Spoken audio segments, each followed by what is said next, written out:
Latest updates ఎప్పటికప్పుడు పొందడానికి big TV WhatsApp channel follow అవ్వండి. లింక్ డిస్క్రిప్షన్ లో ఉంది. రాజకీయాల్లో ఎత్తుపల్లాలు సహజం. అందుకు ప్రత్యక్ష ఉదాహరణ తెలుగుదేశం పార్టీ.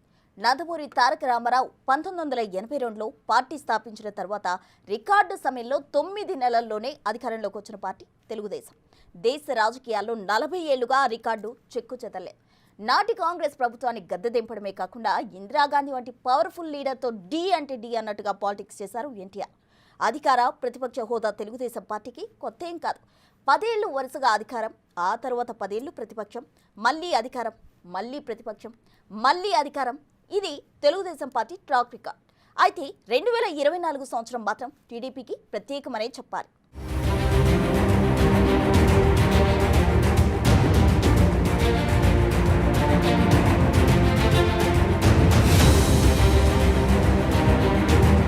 తెలుగుదేశం పార్టీ చరిత్రలో ఇన్నేళ్లు ఒక లెక్క, 2024 ఎన్నికలు ఒక లెక్క అన్నట్లుగా సాగాయనేది వాస్తవం. 2019లో అధికారంలోకొచ్చిన వైసీపీ ప్రభుత్వం ఏర్పాటు చేసిన తొలి రోజు నుంచే కక్ష సాధింపు చర్యలకు పాల్పడింది. ప్రజా వేదిక కూల్చివేతతో మొదలుపెట్టి నిరంకుశ పాలన కొనసాగించింది. అధినేత మొదలు సాధారణ కార్యకర్త వరకు ప్రతి ఒక్కరిని జగన్ ప్రభుత్వం టార్గెట్ చేసింది. ప్రతి ఒక్కరూ తీవ్రంగా ఇబ్బంది పడిన వారే. బెదిరింపులు, దాడులు, హత్యలు అనేలా వైసీపీ పాలన సాగింది. నేతలు, కార్యకర్తలపై తప్పుడు కేసులు పెట్టారు. చివరికి పార్టీ మీద అభిమానంతో ఎవరైనా టీడీపీ కార్యకర్త జెండా పట్టుకుంటే చాలు వెంటనే కేసు పెట్టి అరెస్టు చేశారు.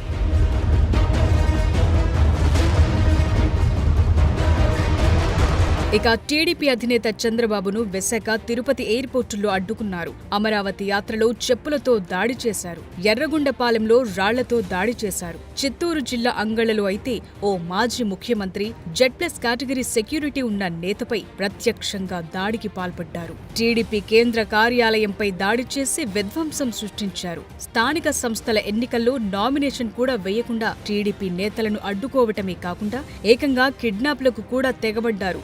అధినేత చంద్రబాబుపై వ్యక్తిగత దూషణ, కుటుంబ సభ్యులపై చట్టసభలోని అనుచిత వ్యాఖ్యలు, తప్పుడు కేసులతో అరెస్టులు, ఇలా ఎంతవరకు దిగజారాలో అంతవరకు దిగజారి మరీ ప్రవర్తించారు.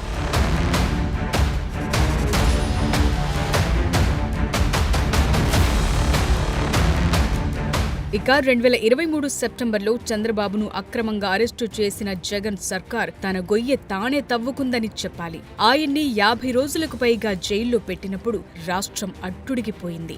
ఇలాంటి పరిస్థితుల్లో 2024 ఎన్నికలను తెలుగుదేశం పార్టీ ప్రతిష్టాత్మకంగా తీసుకుంది. చావో రేవో అన్నట్లుగా 5 నెలల పాటు చంద్రబాబు సహా కింది స్థాయి కార్యకర్త వరకు క్షేత్రస్థాయిలో పర్యటించారు. ఓవైపు చంద్రబాబు, మరోవైపు లోకేష్, ఇతర నాయకులు, సామాన్య కార్యకర్తలు ప్రతి ఒక్కరూ గెలుపే లక్ష్యం అన్నట్లుగా పనిచేశారు. యువగళం పాదయాత్రతో లోకేష్ పార్టీ కార్యకర్తల్లో కొత్త జోష్ నింపారు.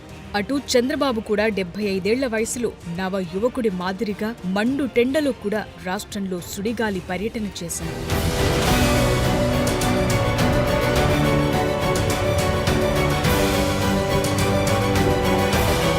వైసీపీ ఓటమే లక్ష్యంగా జనసేన, బీజేపీతో పొత్తు పెట్టుకున్నారు.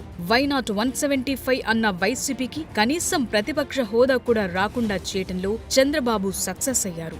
ఎన్నికల్లో అభ్యర్థుల ఎంపిక మొదలు ప్రచార కార్యక్రమాలు నిర్వహించడం వరకు ప్రతి విషయంలో కూడా ఆచితూచి వ్యవహరించారు చంద్రబాబు.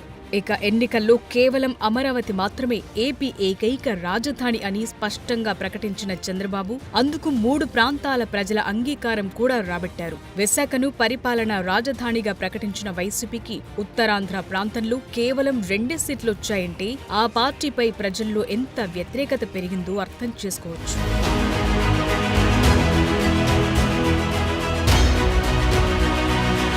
గతంలో ఎన్నడూ గెలవని సీట్లను కూడా టీడీపీ భారీ మెజార్టీతో సొంతం చేసుకుంది. గాజువాక, భీమిలి, మంగళగిరి వంటి నియోజకవర్గాల్లో అయితే టీడీపీ అభ్యర్థులు 90,000 పైచిలుకు ఓట్లతో గ్రాండ్ విక్టరీ సాధించారు. 144 స్థానాల్లో పోటీ చేసిన తెలుగుదేశం పార్టీ ఏకంగా 135 నియోజకవర్గాల్లో జయకేతనం ఎగురవేసింది. కూటమి ప్రభుత్వం అధికారంలోకొచ్చిన తరువాత ముందుగా గత ప్రభుత్వంలో జరిగిన తప్పులను ఏపీ ప్రజలకు వివరించారు చంద్రబాబు.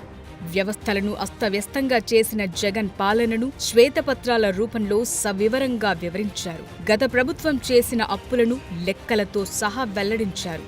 అలాగే అమరావతి, పోలవరం ప్రాజెక్టుల నిర్మాణంపై స్పెషల్ ఫోకస్ పెట్టారు. ఎన్నికల హామీలను చంద్రబాబు అమలు చేయలేరని వైసీపీ చేసిన దుష్ప్రచారానికి అధికారంలోకొచ్చిన నెల రోజుల్లోనే సమాధానం చెప్పారు. కూటమి అధికారంలోకొచ్చిన వెంటనే సచివాలయ సిబ్బంది సాయంతో బకాయిలతో సహా పెంచిన పెన్షన్ను అర్హులందరికీ అందించారు. అలాగే ఉద్యోగులకు 1వ తేదీ నుంచి 3వ తేదీ మధ్యలోనే జీతాలిచ్చారు.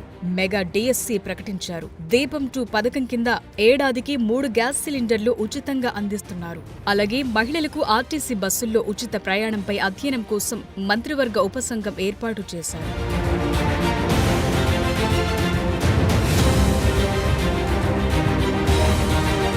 సంక్షేమ పథకాల అమలుతో పాటు అభివృద్ధిపై కూడా కూటమి ప్రభుత్వం దృష్టి సారించింది. పెట్టుబడులను ఆకర్షించడంలో సీఎం చంద్రబాబు, మంత్రి నారా లోకేష్ సక్సెస్ అయ్యారు. టీసీఎస్ వంటి ప్రతిష్టాత్మక సంస్థ విశాఖలో పెట్టుబడులు పెట్టనుంది.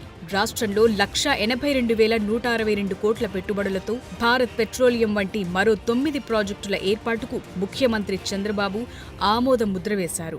వీటి ద్వారా 2,63,411 మందికి ఉద్యోగ ఉపాధి అవకాశాలు లభించనున్నాయి. అలాగే అమరావతి, పోలవరం నిర్మాణంపై చంద్రబాబు సర్కార్ దృష్టి పెట్టింది. తిరుమల పవిత్రతను కాపాడేందుకు నడుం బిగించారు. అదే సమయంలో పార్టీ బలోపేతంపై కూడా చంద్రబాబు దృష్టి పెట్టారు. పార్టీలో చేరికలను ప్రోత్సహించారు. నేటి సంఘాల ఎన్నికల్లో ఏకంగా పులివెందులలోనే వైసీపీని చావుదెబ్బతీశారు. టీడీపీ అంటే కార్యకర్తల పార్టీ అనే మాటను రుజువు చేస్తూ లోకేష్ ప్రజా దర్బార్ నిర్వహిస్తుంటే చంద్రబాబు సైతం 2 వారాలకోసారి పార్టీ కార్యాలయంలో స్వయంగా వినతి పత్రాలు స్వీకరిస్తున్నారు.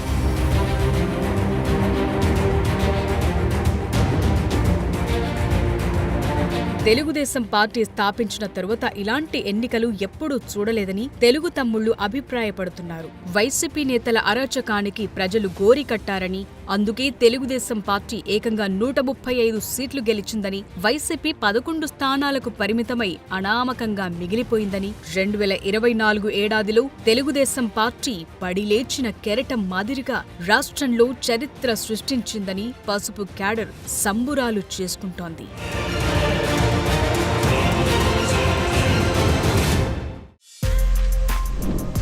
For more videos like this, subscribe Big TV channel.